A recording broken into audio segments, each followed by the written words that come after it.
1990 के दशक में स्लोवाकिया में सैकड़ों रोमा महिलाओं को बच्चा पैदा करने के बुनियादी मानवाधिकार से वंचित कर दिया गया था। बड़ी मुश्किल जिंदगी थी, उसके बारे में बात करना मुश्किल है। 2000 के दशक तक सैकड़ों महिलाओं को जन्म देने के फौरन बाद जबरन स्टरलाइज किया गया। हम लोग स्लोवाकिया के रोमा समुदाय के केंद्र में घूमे और आज भी इंसाफ के लिए लड़ रहे सर्वाइवर्स और एक्टिविस्ट से बात की। 46 साल की वेरोनिका डुश्डोवा घर लौट रही हैं। वो ज़ारोवनाइस गांव में रहती हैं, जहां उनके अलावा दर्जनों रोमा परिवार रहते हैं, जिनसे यूरोप का सबसे बड़ा अल्पसंख्यक समुदाय बनता है। ज़ारोवनाइस पूर्वी स्लोवाकिया में स्थित है। गरीबी, अलगाव और सीमित अवसरों की चपेट में आया ये सघन आबादी वाला इलाका है। आज वेरोनिका एक खास मीटिंग में जाने वाली हैं। मैं ऐसी कुछ महिलाओं को काफी करीब से जानती हूँ जिन्हें स्टेरिलाइज किया गया था। हम उनके मामलों से जुड़ी नई सूचनाओं पर बात करने के लिए मिलते हैं और उन्हें अपने संगठन के बारे में भी बताते हैं। वेरोनिका ऐसे संगठन के लिए काम करती हैं जो पीड़ित रोमा महिलाओं के लिए लड़ता है। आज उनकी मुलाकात उसके 2 सदस्यों से हो रही है। सालों से वो मुआवजे के लिए लड़ रही हैं, लेकिन अभी तक कामयाबी नहीं मिली। औरतें उम्मीद छोड़ चुकी थीं, लेकिन मैं उन्हें हिम्मत ना छोड़ने को कहती हूँ। उम्मीद है कि एक दिन बिल पास होगा और हमें आखिरकार मुआवजा जरूर मिल सकेगा। ये लड़ाई हमने शुरू की थी, हम ही खत्म करेंगे। कहानियां एक जैसी हैं। स्लातिसा कलाइजोवा कहती हैं कि उनकी सहमति के बगैर 1993 में उन्हें बच्चे के जन्म के समय स्टरलाइज कर दिया गया। इसका पता उन्हें करीब 5 साल बाद चला, जब वो बच्चे पैदा करना चाहती थी। मेरे आसपास लोग मुझे जज कर रहे थे, मेरा मजाक उड़ा रहे थे कि मैं लेस्बियन हूँ क्योंकि मेरे और बच्चे नहीं हो सकते थे।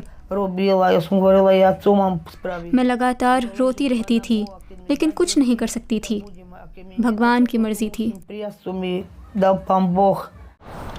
स्लोवाकिया के अस्पतालों में 1990 के दशक में कई 100 रोमा महिलाओं को बच्चा पैदा करते ही स्वास्थ्य कारणों का हवाला देकर जबरन स्टरलाइज करा दिया गया था।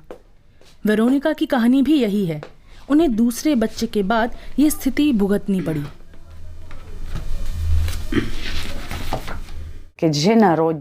रोमा महिला अपने पति को बच्चे पैदा करके देती हैं तो वो महिला का ख्याल ठीक से रखता है, लेकिन अगर नहीं करती तो उन्हें बेकार समझा जाता है। मैं अकेली रह गई, जबकि शादीशुदा हूँ। मेरा पति पिछले 23 सालों से मुझे धोखा दे रहा है। दूसरी औरत से भी उसे बच्चे हैं। वेरोनिका ने 5 या 6 बच्चों वाले एक बड़े परिवार का सपना देखा था। रोमा समुदाय में उसकी बहुत अहमियत है। बहुत बुरा लगता है। जिंदगी मुश्किल थी, उसकी बात करना मुश्किल है। शुक्र है कि मेरे 2 बच्चे मुश्किल समय में मेरे साथ बने रहे और मैं उस हालत से निकल आई, जी गई। इस संगठन से जुड़कर मुझे काफी ताकत मिली है।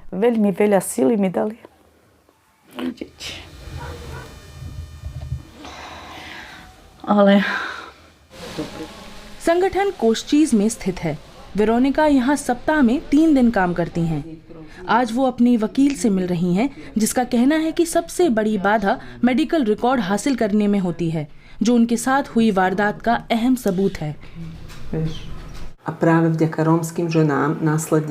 इन रोमा महिलाओं का शुक्रिया। सरकार ने एक कानून पास किया है जो हमें मेडिकल रिकॉर्ड देखने और कॉपी करने की इजाज़त देता है। उनके मुताबिक कोस्चेज और पेसोव में 139 औरतों को उनकी मर्जी के बिना स्टरलाइज किया गया था। सरकार अब ऐसा बिल लाने के बारे में सोच रही है जिसमें मुआवजे का प्रावधान हो। कब पारित होगा साफ नहीं है। हमारे इतिहास के इस दर्दनाक अध्याय को बंद करने के लिए देश को बहुत पहले कदम उठा लेने चाहिए थे और इन महिलाओं को मुआवजा दिलाना चाहिए था। हमें उम्मीद है कि अब ये मिल सकेगा। ये समाज के लिए भी ज़रूरी है। हमने मुआवजे में गड़बड़ी के आरोपों पर सरकार से बात करनी चाहिए, लेकिन कोई जवाब नहीं मिला। इस बीच जबरन स्टरलाइजेशन को लेकर जनता की राय काफ़ी अलग अलग है और कुछ मामले में तो कतई नस्लवादी है। उन्हें कीड़े मकोड़ों की तरह पनपने की इजाजत नहीं मिलनी चाहिए, ये मेरी राय है। यहाँ स्लोवाकिया में रोमा लोग हमें खा रहे हैं। रंग से फर्क नहीं पड़ता, हर औरत को अपने बारे में फैसला करने का हक है। रोमा लोग सिस्टम को गाली देते हैं और राज्य से हर तरह का फायदा उठाने के लिए बच्चे पैदा करते हैं।